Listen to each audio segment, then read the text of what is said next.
Hello friends, આજે આપણે બનાવીશું ઓછા તેલમાં અને તળ્યા વગર હેલ્ધી અને ટેસ્ટી વધેલા ભાતનો નવો નાસ્તો, જેને તમે બાળકોને લંચ બોક્સમાં કે હલકી ફૂલકી ભૂખ માટે ગમે ત્યારે બનાવી શકો છો. આ નાસ્તો તમને ખૂબ જ ગમશે. ગેરંટી સાથે કહું છું કે એકવાર જો તમે આ નાસ્તો બનાવી લીધો ને તો તમે જાણી જોઈને ભાત વધારે જ બનાવશો. તો હું છું નિરાલી અને નિરાલીસ કિચનમાં તમારું સ્વાગત છે.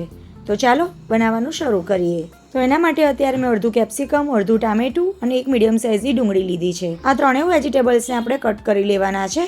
એકદમ ઝીણા નથી સમારવાના, મીડિયમ ટુકડા કરવાના છે. અહીં મેં અત્યારે ડુંગળી, ટામેટું ને કેપ્સિકમ લીધા છે, પણ તમને ગમતા તમે કોઈ પણ વેજીટેબલ્સ આમાં ઉમેરી શકો છો. જનરલી આપણા બધાના ઘરમાં ભાત વધે એટલે આપણે ભાતને વઘારી દેતા હોઈએ છીએ, પણ એકવાર આ નાસ્તો બનાવીને ટ્રાય કરી જોજો, ઘરમાં બધાને ભાવશે. તો વેજીટેબલ્સ મેં કટ કરી લીધા. હવે નાસ્તો બનાવવા માટે અત્યારે મેં 1 કપ વધેલો ભાત લીધો છે. તમે ઘરમાં રહેલા કોઈ પણ કપ કે વાટકીથી મેઝર કરી શકો છો. ભાતને આ રીતે એકદમ સારી રીતે મસળી લેવાનો છે. તમારાથી જેટલો બને એટલો મસળી લેવાનો. થોડા ઘણા આખા દાણા રહી જાય તો કોઈ વાંધો નહીં. અને હવે જે કપથી ભાતનું માપ લઈએ એ જ કપથી અડધો કપ આપણે રવો લેવાનો છે. મેં રવો લીધો છે, તમે સોજી પણ લઈ શકો છો. તીખાસ માટે એક ફાઇન ચોપ કરેલું લીલું મરચું ઉમેર્યું છે અને ત્યાર પછી આપણે જે વેજીટેબલ્સ કટ કરીને રાખ્યા છે એ બધા જ એમાં ઉમેરી દઈશું. ડુંગળી ના ખાતા હોય તો નહીં ઉમેરવાની. સાથે સ્વાદ પ્રમાણે મીઠું અને 2 ટેબલ સ્પૂન જેટલું ખાટું દહીં ઉમેરી દઈશું. અને હવે બધી જ વસ્તુને એકદમ સરસ મિક્સ કરી લઈશું. દહીં ઉમેરવાથી નાસ્તો પોચો પણ બનશે અને ટેસ્ટી પણ તમારે જો દહીં ના ઉમેરવું હોય તો લીંબુનો રસ પણ ઉમેરી શકાય. હવે જે રીતે આપણે લોટ બાંધીએ છીએ એવી જ રીતે બધું ભેગું કરીને એનો લોટ બાંધી લઈશું. આ નાસ્તામાં આપણે મોણ માટે તેલ, સોડા કે ઈનો એવું કશું જ ઉમેરવાની જરૂર નહીં પડે. તેમ છતાં નાસ્તો એકદમ સરસ પોચો રૂ જેવો બનીને તૈયાર થશે. અહીં લોટ બાંધ્યા પછી તમને એવું લાગે કે લોટ વધારે ઢીલો થઈ ગયો છે તો થોડો રવો ઉમેરી દેવાનો અને વધારે કઠણ લાગે તો થોડું દહીં ઉમેરી દેવાનું. હવે આપણે ઢાંકીને એને 10 મિનિટ માટે રેસ્ટ આપીશું અને ત્યાં સુધીમાં આપણે બીજી તૈયારી કરી લઈએ. તો સ્ટીમરની કાણાવાળી પ્લેટને તેલથી સારી રીતે ગ્રીસ કરી લઈશું, કારણ કે નાસ્તાને આપણે સ્ટીમ કરવાનો છે. બીજી બાજુ સ્ટીમરમાં પાણી ઉમેરીને એને પણ ગરમ થવા મૂકી દીધું છે. હવે 10 મિનિટ પછી લોટ એકદમ સરસ સેટ થઈ ગયો છે તો હાથ પર થોડું તેલ લગાવી દઈશું અને એમાંથી થોડું મિશ્રણ હાથ પર લઈ અને નાના નાના બોલ્સ બનાવી લઈશું. પહેલાં ગોળ બોલ્સ બનાવી દઈશું અને હથેળીથી ચપટા કરી લઈશું. ક્રેક્સ ના રહે એ રીતે આ રીતે શેપ આપી દઈશું અને તેલથી ગ્રીસ કરેલી પ્લેટ પર મૂકતા જઈશું. તેલ લગાવીને આ રીતે વાળતા ના ફાવતું હોય તો હથેળી પર પાણી લગાવી દેશો એટલે બિલકુલ ચોંટશે નહીં અને સરળતાથી તમે એના બોલ બનાવી શકશો. તમે જોઈ શકો છો આ રીતે ટીકી જેવો શેપ આપી દેવાનો.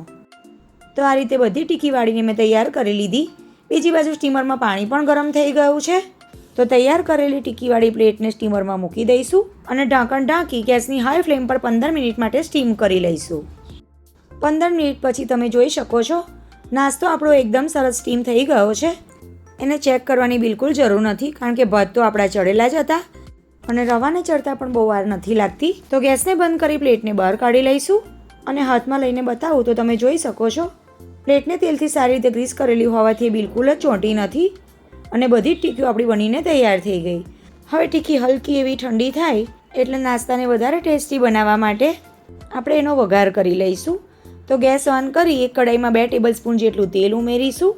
તેલ ગરમ થાય એટલે એમાં 1/2 ટીસ્પૂન જેટલી રાઈ, 1/2 ટીસ્પૂન જેટલા સફેદ તલ અને 10 થી 12 મીઠા લીમડાના પાન ઉમેરી દઈશું અને લો ફ્લેમ પર વઘારને સારી રીતે સાંતળી લઈશું. તો 1 મિનિટ જેવું વઘારને મેં સાંતળી લીધું. હવે એમાં 1/4 કપ જેટલું પાણી ઉમેરી દઈશું. હવે પાણી આ રીતે થોડું ગરમ થાય એટલે એમાં 1/2 ટીસ્પૂન જેટલો સાંભાર મસાલો ઉમેરી દઈશું.